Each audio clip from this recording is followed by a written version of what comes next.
આગળના ઘણા આગેવાનોએ જણાવ્યું કે ભાજપના કેટલાક નેતાઓ આ કાર્યક્રમમાં આવા જેટલા પણ લોકો હતા એમને દબાવવાનું કામ કરે છે।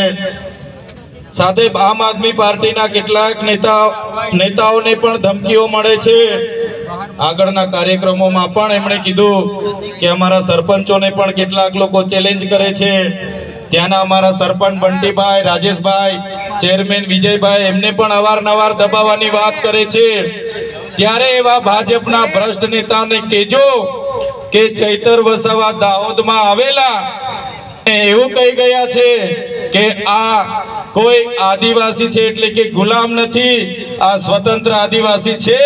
અને ચૈતર વસાવાએ કીધું છે કે ઓરિજિનલ આદિવાસી એટલે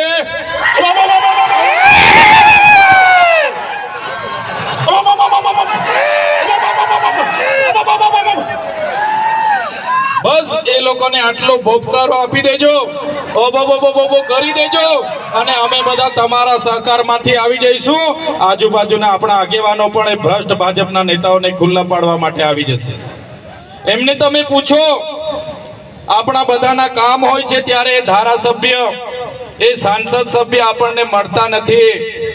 થોડા દિવસો પહેલા, થોડા મહિનાઓ પહેલા અમૃત મહોત્સવના રથો લઈને ગામડે ગામડે નીકળી પડેલા, એ પછી ગૌરવ યાત્રાના રથ લઈને ગામડે ગામડે ફરતેલા, અને થોડા દિવસો પહેલા ગયા મહિનામાં વિકાસ મહોત્સવના રથ લઈને ગામડે ગામડે આવેલા। આવ્યા તા કે નથી આવ્યા? આવેલા કે નથી આવ્યા? ત્યારે કયો વિકાસ છે? આજે ગાંધીનગરમાં હું કોઈ જગ્યાએ જામ છું, બાંધકામ ચાલુ હોય ત્યારે ઉભા રહીને બેન